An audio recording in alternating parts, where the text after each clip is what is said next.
Hello, Flat Earth researchers, debaters and debunkers. Just having my morning coffee and some thoughts I'd like to share with you. I'll show you the view while I do that.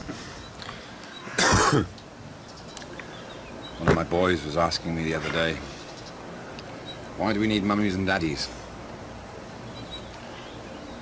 And of course, try and explain in a way that a 6-year-old can understand. And of course kids come up with all sorts of questions like that about life, what's going on, the things they see and experience, and we try to give them answers. And I was trying to explain the other day about family trees, because we were reading Pooh Bear, and there's a bit in there where Tigger goes looking for his family tree, and of course he thinks it's a real tree. And I was explaining family trees, what they really are. And I'm sure there are very few of us that can trace our family tree back more than, I don't know, a couple of 100 years. I know nothing about the people beyond my grandparents.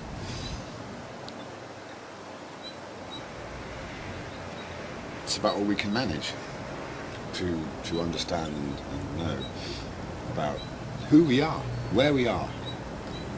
And then we've got these, so kids will believe anything you tell them. And then they just have to try and make sense of it in their own way.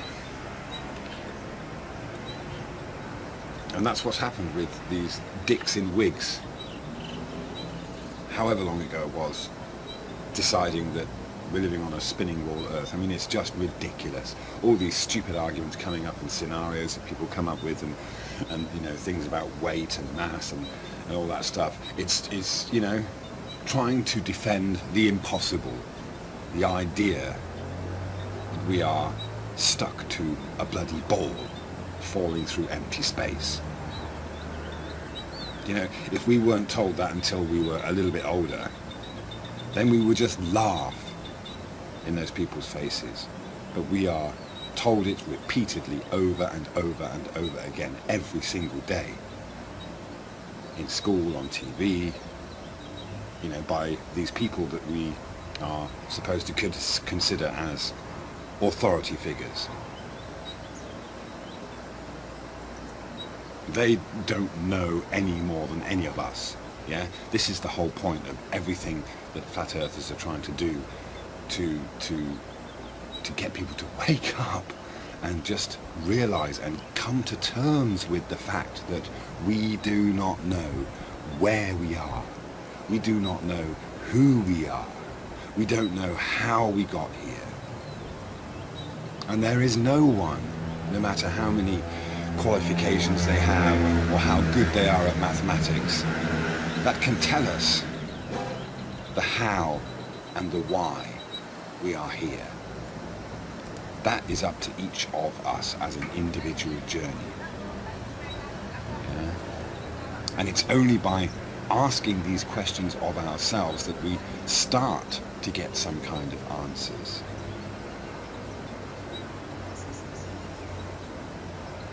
It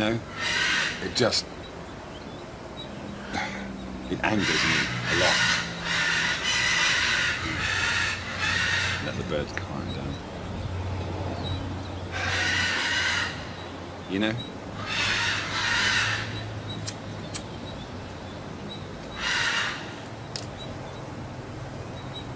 And it's scary. Yeah, of course it's scary when you start to really think about it. We are all alone.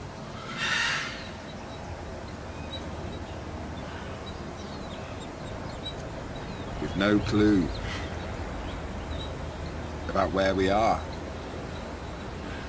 Of course it's scary, and of course it's great if someone can seem to come along with the answers, and we'll cling to that like people cling to the ball.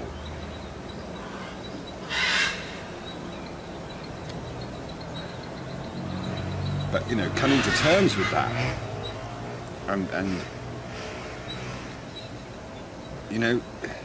it's one of those things that's massively complicated but so simple at the same time.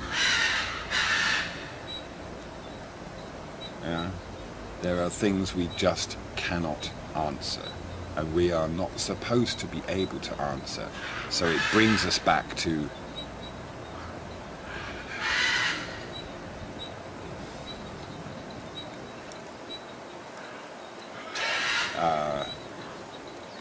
just trying to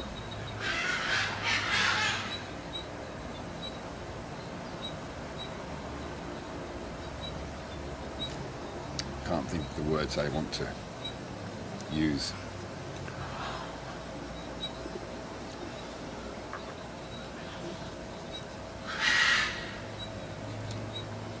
You look a lot across this landscape and you've got some beautiful things going on, but you've also got, you know, you've got predators, you've got, but in the big scheme of things, this balance is being maintained. Yeah, there is life and death, there is birth and decay. Yeah.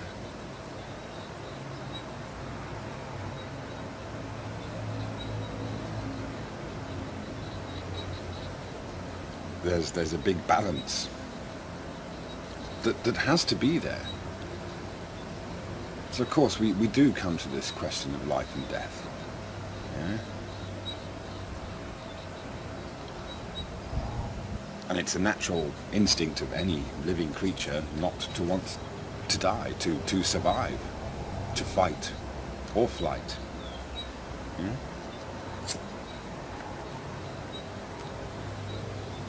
And the fact is nobody knows what happens when we die, and that is scary.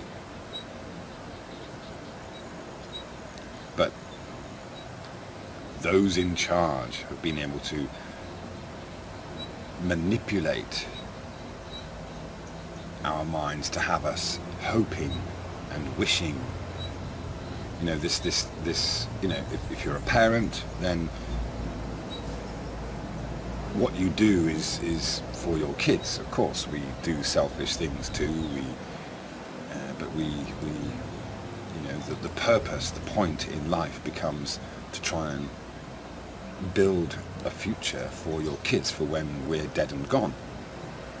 And of course, you know, we've got people cheering space exploration because they hope that one day, that, you know, a few generations down the line, we'll be populating other planets. What the fuck for? What for? Why? What's the desperate need to get off this rock? What about the here and now? That's all there is. That is all there is for any one of us. The here and now.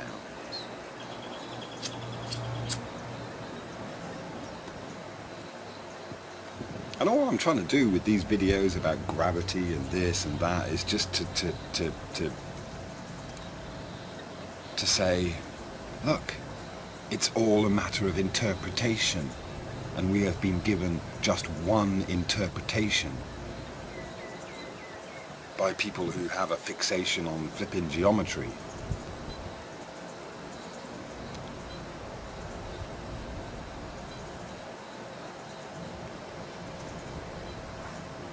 We don't have the answers, and it's okay to not have the answers. That's what we're trying to say. Yeah? Our understanding of how it works and why we're here has limits. Just like you might have a pet dog, and we will outlive the pet dog. Yeah? Imagine what it's like for the dog. You know, they look at us to be fed since they're puppies until they die.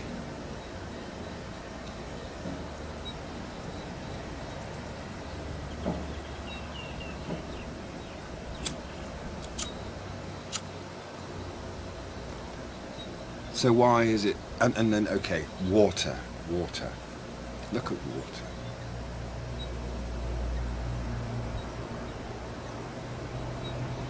My personal opinion or thoughts are that the earth is floating in water. Why not? Water has all the elements that are needed for this physical place, yeah? And they become rock and they become us. We are of the earth, yeah? We are, you know, ashes to ashes, dust to dust. Everything starts, everything comes from the earth. So this whole up and down conundrum is as simple as that. Anything that started off on the earth and then is raised up in the air just will come back down to earth again. There's nowhere else to go. Yeah. I mean, it's so frustrating, but it's funny at the same time that people have convinced us we're on this spinning rock in a vast emptiness. There's no such thing as nothing. Infinite space. So if they've got us, you know, believing in infinite space, why not believe in an infinite plane? Because no one's got a clue anyway.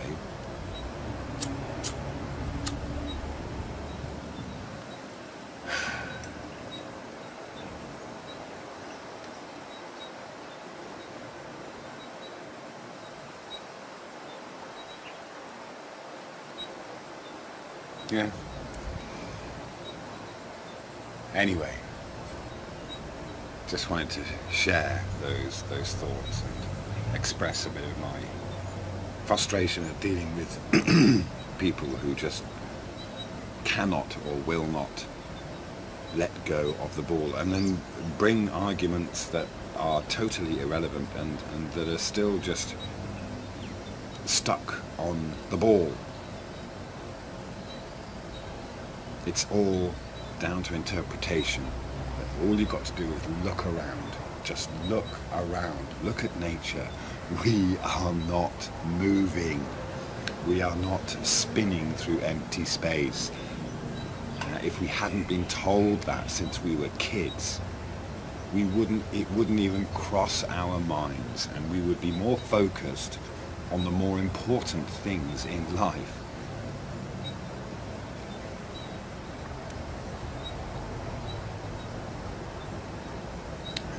Our history is just a creation story. It's another creation story with a religious zeal that is no different to any other religion,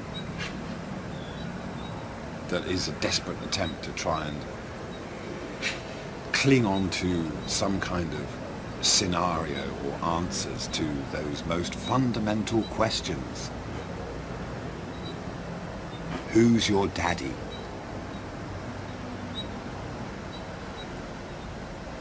Who's your daddy? And your mummy?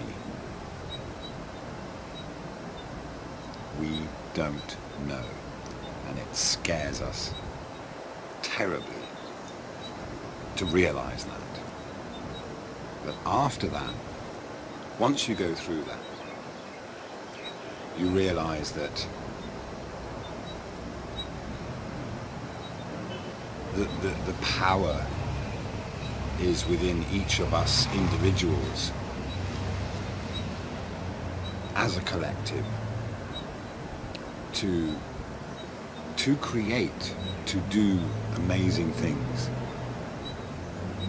to be in an amazing place. Yes, there are some horrible things. There are psychopaths, there are predators among us, just like there are in this field out here. There are things being eaten right now. There are insects doing this and that. Yeah, the whole thing is going on all the time. Time. And this is it. You know, time. Why divide time up? Why divide it up into bits and pieces? You can't. It's one continuous flow. we try and segment it. And again, this is the whole thing. All these mathematical scenarios and things. It's all about time. Trying to, again, have some kind of control and understanding. Yeah. Time is an essential thing for this physical.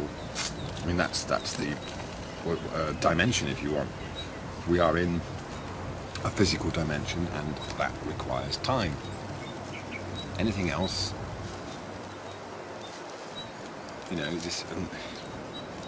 If there is nothing out there, then there is no time. So all this stuff about relativity and, you know, atomic clocks and all that stuff, you know, all they've done is found a way to make time a circle, 360 degrees, which can be divided up into little segments, but it still doesn't fit with the actual reality. Yeah, just chose a calendar, chose to focus on, you know, the Gregorian calendar, and make their circles of time,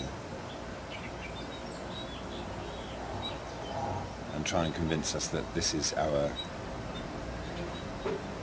physical reality, that we are spinning around the sun. If you had a baby in an incubator, this is an incubator for life, right? This place, yeah, that's what it's for.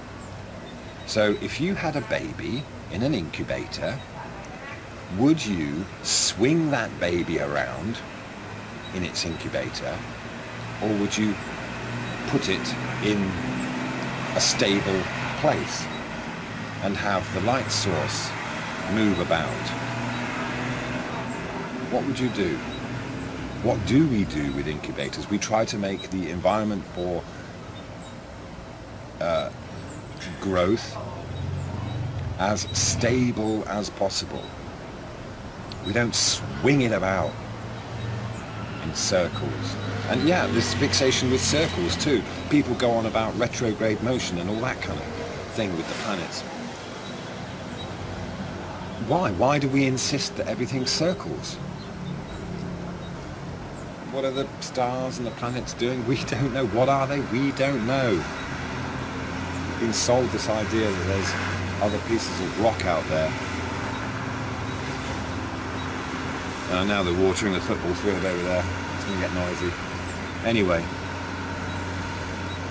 Yeah?